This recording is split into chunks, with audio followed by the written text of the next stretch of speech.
in my hammock on my porch because it is just such a nice day. And this is my favorite spot. So the other day, I went walking into the kitchen at my father-in-law's house. I usually cook over there on Sundays. And I said I was going to look and see what he had, so I know what to buy to make a meal on Sunday. And I went walking in there and I was like, I'm going to go survey your kitchen. And I was like, why did I say that? But it just kind of like came out, I'm sure I'm not the only one that just says weird things sometimes. But anyway, so then it kind of got me on this train of thought of like survey. I was thinking, why did I say survey? And I'm like, well, I'm kind of going to like survey his kitchen to see what he has, what there is, But then I just kind of kept thinking about that word. And then before I knew it, the song When I Want to Stroll Over Heaven With You was in my head, just that part though that says, when I survey all the good things that come to me from above. And so I was just thinking like, oh, like we could survey all the good things that the Lord does for us. And then that train of thought kind of went on like for a few weeks or whatever. And then the other day we were doing our scripture writing. Actually, it's probably a couple weeks ago now, but in Ephesians 3. So I'll go ahead and read that to you. So Ephesians 3, starting in verse 17. We'll read 17 through 19, sorry. That Christ may dwell in your hearts by faith, that ye, being rooted and grounded in love, may be able to comprehend with all saints what is the breadth and length and depth and height, and to know the love of Christ, which passeth knowledge, that ye might be filled with all the fullness of God. So, just that verse right there, or, those 3 verses, it starts off by saying that Christ may dwell in your hearts by faith. So this is only to those that are saved. So I hope that if you're watching this, that you are saved and that Christ is dwelling in your heart. And that's what I'm talking about here, or the people that I'm talking to about this. So survey, I kind of feel like that's like the scripture that lets us know that we can survey his love for us. We can survey all that he has for us. So the word survey, if you look up the definition for it, has several definitions. There's like 5. I think there may be more, but I wrote down 5. But I'm just going to read a couple. So the first one was to inspect or take view of, to view with attention as from a high place. The second was to view with a scrutinizing eye or examine.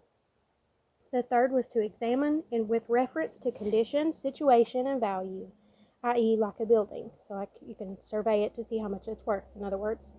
To measure as land or to ascertain the contents of the land by lines and angles. And then the last one talks about the ocean, to examine or ascertain the position and distances of objects on the shore of the sea, in the depth of the water, the nature of the bottom, or whatever it may be necessary to facilitate navigating the waters and render the entrance into the harbors and sounds safe. And then those verses in Ephesians 3 and 18, if you were a surveyor, or if you're going to survey, that means you're going to inspect or examine or try to, figure out the worth of something or the size of something. And in the ocean, it even means like to navigate it. And how wonderful that we can survey God's love for us. And like we will never know how deep or how high, like we will never know that, but he wants us to continually be thinking on that and learning just how deep it is. Just when we think we know about God's love, he shows us that it is so much bigger than we could even comprehend.